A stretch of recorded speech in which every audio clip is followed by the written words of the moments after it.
आम आदमी का जीवन दिन भर की आपाधापी और परिवार संचालन की व्यवस्था की चिंताओं में कब पूरा हो जाता है पता ही नहीं चलता। पर इस आम आदमी की व्यस्तता से ऊपर उठकर कुछ लोग अपने परापूर्व कर्मों के कारण संत, पीर, फकीर बन जाते हैं। लेकिन कुछ ऐसे भी होते हैं जो अपना पूर्ण जीवन समाज को समर्पित कर देते हैं और इस समर्पितता की पूर्ति में अपना समग्र जीवन व्यतीत कर देते हैं।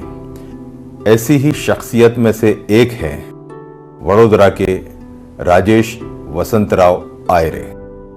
Doctor Abdul Kalam, Abraham Lincoln जैसे अनेक महानुभावों ने सामान्य परिवारों में जन्म लेकर भी अपना ऐसा वजूद बनाया है जो भुलाए नहीं भुलाया जा सकता। लगता है ऐसे महान लोगों को सामान्य परिवार में ही जन्म देता है ईश्वर। इन्हीं की तरह महाराष्ट्र के सामान्य परिवार में 11 सितंबर 1970 को हुआ राजेश आयरे का जन्म। ईश्वर तुम्हें शक्ति, सामर्थ्य और विवेक दे। माता पिता के इस आशीर्वाद के साथ इस मामूली इंसान ने अपनाया गीता का सूत्र, कर्मण्येवाधिकारस्ते मा फलेषु कदाचन मा कर्म फल हेतुर्भूर्मा ते संगोस्त कर्मणि। कर्म किए जा, फल की इच्छा न कर। श्री कृष्ण के आदेश पर अर्जुन की तरह एकाक्षी बन लक्ष्य पर ही नजर टिकाए आगे बढ़ते रहे। सामान्य लोगों के बीच घुल मिलकर सादगी भरा जीवन जीते रहे राजेश आयरे। बहुत ही छोटी उम्र में सफलता के अनेकों पायदान पार करते हुए वडोदरा में राजेश आयरे ने एक मकाम हासिल किया है और अपनी एक स्वच्छ पहचान बनाई है। समाज के छोटे से छोटे तबके के व्यक्ति के उत्थान के काम करना उनका मुख्य ध्येय रहा। जनहिताय विविध प्रवृत्तियों से लेकर राष्ट्र की सेवा की, सेवा के साथ समाज की सेवा के संकल्प के साथ राजनीति तक, खेल से लेकर धार्मिक प्रवृत्ति तक, बच्चों से लेकर वरिष्ठ नागरिकों तक सभी क्षेत्र में उन्होंने अपने पंख पसारे। साम दाम दंड भेद की राजनीतिक चाणक्य नीति को उन्होंने अपनाया तो साईं बाबा के भक्त राजेश आयरे ने साईं बाबा की तरह श्रद्धा सबूरी मंत्र को अपनाते हुए नर्म बनकर अपने द्वार आए हर व्यक्ति को मदद की तो छत्रपति शिवाजी की तरह जरूरत पड़ने पर जनहिताय रौद्र स्वरूप भी धारण कर लेते हैं। एक सामान्य नागरिक की तकलीफों को राजेश आयरे ने स्वयं के जीवन की तकलीफों से जाना और समझा है और सरकारी दफ्तरों में धक्के खाते आम नागरिक की मुश्किलों के निवारण हेतु उन्हें लगा कि राजनीति में प्रवेश करना जरूरी है। इस सोच को मूर्त रूप दिया अपक्ष उम्मीदवार के रूप में चुनाव में खड़े होकर। वार्ड नंबर 13 में अपक्ष उम्मीदवार के रूप में राजनीति में प्रवेश कर जीत हासिल कर राजनीति में अपने महत्व को सिद्ध किया। इस चुनावी सफलता ने उनके लिए उनके उद्देश्य पूर्ति के तमाम द्वार खोल दिए और एक राजपथ तैयार कर दिया। बिना किसी के सहयोग या पीठ बल के स्वयं सिद्ध बन इस अशार को अपने जीवन में साकार कर दिया। खुदी को कर बुलंद इतना कि हर तकदीर से पहले खुदा बंदे से खुद पूछे, बता तेरी रजा क्या है। अपने घर के ही एक हिस्से में उन्होंने आपणु कार्यालय की शुरुआत की। यहीं पर बैठकर हर तबके के व्यक्ति की समस्याओं के निराकरण करने का उन्होंने बीड़ा उठाया।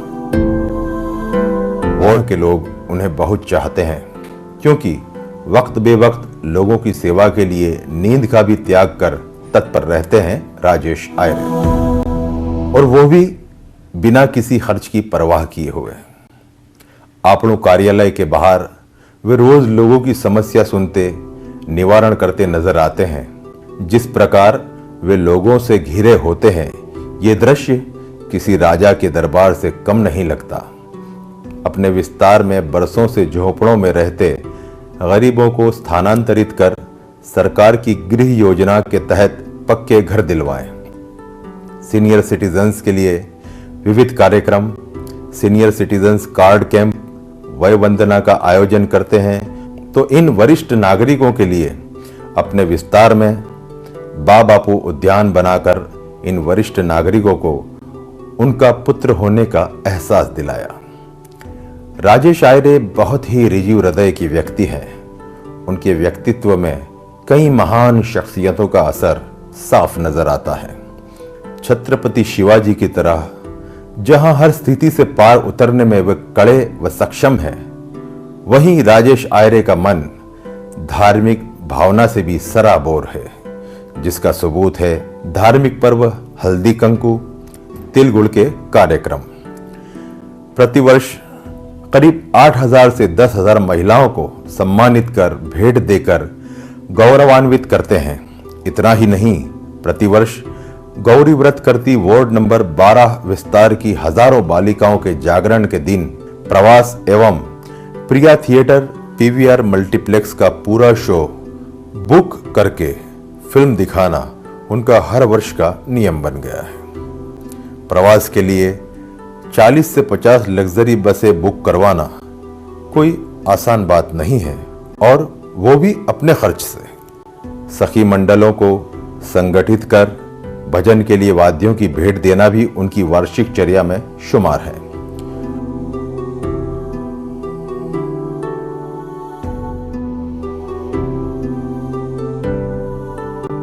तो विधवा बेरोजगार महिलाओं को उनके पैरों पर खड़ा कर राजेश आयरे ने उन्हें जीवन की नई राह दिखाई है। यूं नारी शक्ति को उन्होंने बुलंदी दी है, जिसका सबूत है लीसा पार्क 4 रास्ता पर उनके द्वारा स्थापित करवाई गई 20 फीट ऊंची महारानी लक्ष्मीबाई की भव्य प्रतिमा। चमक उठी सन 57 में जो तलवार पुरानी थी, बुंदेले हर बोलों के मुंह हमने सुनी कहानी थी, खूब लड़ी मर्दानी वो तो झांसी वाली रानी थी।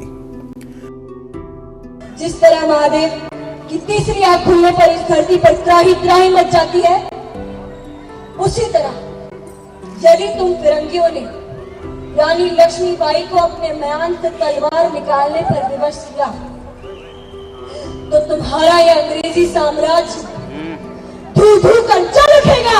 हर हर महादेव, हर हर महादेव। राजेश आयरे ने माधवनगर हादसे में अनाथ हुई बच्ची को गोद लिया और उसकी तमाम जिम्मेदारी का वे वहन कर रहे हैं। तो गोरवा की दिव्या के गले के कैंसर का इलाज करने की जिम्मेदारी भी उन्होंने निभाई। वहीं जरूरतमंद विद्यार्थियों को राजेश आयरे नियमित आर्थिक पुस्तकीय सहाय करते हैं। बोर्ड की परीक्षा के दौरान बच्चों को प्रोत्साहित करने, उनका आत्मविश्वास बढ़ाने वे निरंतर तत्पर रहते हैं। 60% से अधिक मार्क्स लाने वाले छात्रों को सम्मानित कर ट्रॉफी, शील्ड एवं प्रमाण पत्र प्रतिवर्ष इनायत करते हैं। राजेश आयरे की गौरव गाथा का ये तो अभी पहला पड़ाव है। अपंग विकलांग लोग भी उनकी नेक दृष्टि से अछूते नहीं रहे। वे हर साल जरूरतमंद विकलांगों, प्रज्ञाचक्षुओं को साधन सहाय करते हैं। राजेश आयरे विकलांग समूह विवाह का भी आयोजन करते हैं। वे इन लोगों की ढोल नगारों के साथ विशाल विवाह मंडप में शादियां करवाते हैं, जैसे उन्हीं के बेटे या बेटी का विवाह करवा रहे हों। वे इन लड़कियों का कन्यादान कर पिता की ही तरह नव दंपति को नव जीवन शुरू करने जरूरी तमाम वस्तुएं भेंट स्वरूप प्रदान कर उनके सुखी वैवाहिक जीवन की कामना करते हैं। राजेश आयरे का ये सपोर्ट उन्हें नव जीवन प्रदान करता है। इतना ही नहीं, राजेश आयरे शायद विश्व में पहले ऐसे व्यक्ति है जो नवरात्रि में विकलांग गरबा महोत्सव का आयोजन करते हैं। जन्माष्टमी जैसा पर्व हो और राजेश आयरे कृष्णमय न हो, ये कैसे हो सकता है। वे हर साल मुंबई स्टाइल 40 फीट ऊंचाई से मटकी फोड़ के लिए महाराष्ट्र से 300 से अधिक मटकी फोड़ महारथियों को बुलाते हैं।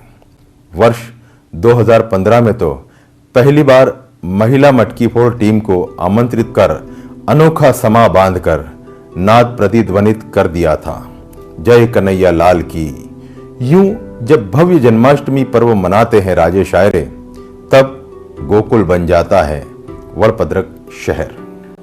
श्रद्धा सबूरी के श्री साईं बाबा के सूत्र को अपनाने वाले राजेश आयरे साईं भक्त है।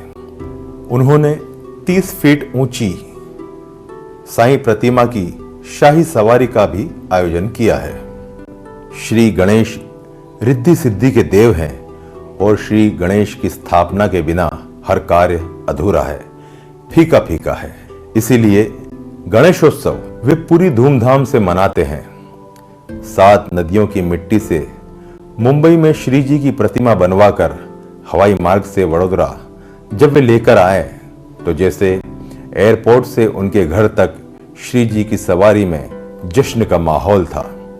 गणपति बाप्पा मोरिया पुण्या वर्षी लवकरिया के नाद के साथ 10 दिनों के बाद उसे शाही सवारी के साथ सोमनाथ के समंदर में करते हैं श्री जी विसर्जित। भक्ति से सराबोर राजेश आयरे ने जनहिताय learning licence camp, rationing card camp के साथ सरकार आपना द्वारे कैंप, वृद्ध सहाय कैंप जैसे अनेक कैंप कर अपने विस्तार के लोगों की समस्या का निवारण किया है। महंगाई के सामने भी वे लड़े। अपने सिद्धांतों के लिए, जनता के लिए वे हर परिस्थिति से लड़े और लोगों के लिए ढाल बनकर खड़े रहे हैं। अपनी नैतिकता व उद्देश्य को उन्होंने कभी नहीं छोड़ा। राजेश आयरे ने अपने विस्तार के लोगों की सुरक्षा का ध्यान रखा है। एलोरा पार्क में बनी पुलिस चौकी राजेश आयरे की कोशिशों की ही देन है। अपने विस्तार की काया पलट करने नवीन रोड, लाइट, पानी, भूगर्भ जल व्यवस्था के लिए परकोटिंग वेल, नई पानी की टंकी व गटर लाइन की व्यवस्था करके नगर सेवक शब्द को सार्थक किया है।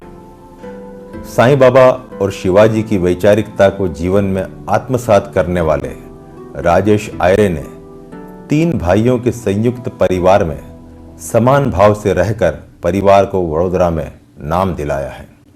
उन्होंने मीडिया के क्षेत्र में पदार्पण कर आज से 16 साल पहले वडोदरा को TNN नामक स्थानिक टीवी न्यूज चैनल और तीसरी आंख अखबार देकर खबरों की दुनिया में भी प्रवेश किया। राजेश आयरे उनकी मुश्किलों में साथ देने वाले, चुनाव में जी जान लड़ा देने वाले मित्रों का हमेशा शुक्रगुजार रहे हैं और उनकी हर तकलीफों में साथ देने वे तत्पर रहते हैं। उठो, जागो और ध्येय प्राप्ति तक लगे रहो। स्वामी विवेकानंद के इस सूत्र को अपने जीवन में अपनाने वाले राजेश आयरे ने अनेकों मुश्किलों के बावजूद अपने उद्देश्य का मार्ग नहीं छोड़ा।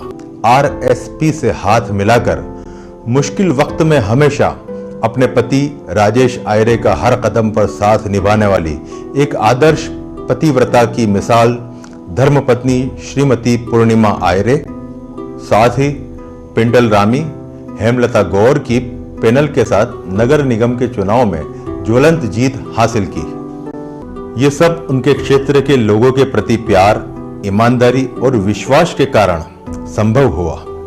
उन्होंने जनता के प्यार को सर आंखों पर चढ़ाया और जन कार्य में जुट गए। उन्होंने सभी को जोड़कर संघ शक्ति के निर्माण के उद्देश्य से गणेशोत्सव के दौरान जीत से आपणु मंडल गणपति महोत्सव किया। गणपति मंडल की श्रेष्ठता को निर्णित करने वे पब्लिक वोटिंग का नया विचार लाए और विजेता को 1,11,000 रुपए का इनाम भी दिया। इतना ही नहीं, उन्होंने दिव्यांगों के लिए समूह विवाह का आयोजन कर उनको सामान्य प्रवाह से जोड़ते हुए भव्यता के दर्शन करवाए। इस मौके पर उन्होंने टीवी सेलिब्रिटीज को भी बुलवाया। एक बार जब कोई सच्चा और लोगों का हमदर्द इंसान कुछ करने की ठान लेता है तो फिर वो पीछे मुड़कर नहीं देखता। राजेश आयरे भी ऐसे ही व्यक्तियों में से एक है। नगर निगम चुनाव में अपना लोहा मनवाने के बाद अब वे सज्ज हैं आने वाले विधानसभा चुनावों के लिए। राजेश आयरे राजनीति को जन कार्य की पूर्णता करने की सीढ़ी मानते हैं। आज भी वे हरदम जनहिताय कार्य के लिए तत्पर हैं। हजारों साल नरगिस अपनी बेनूरी पे रोती है, बड़ी मुद्दत से होता है चमन में दीदार पैदा।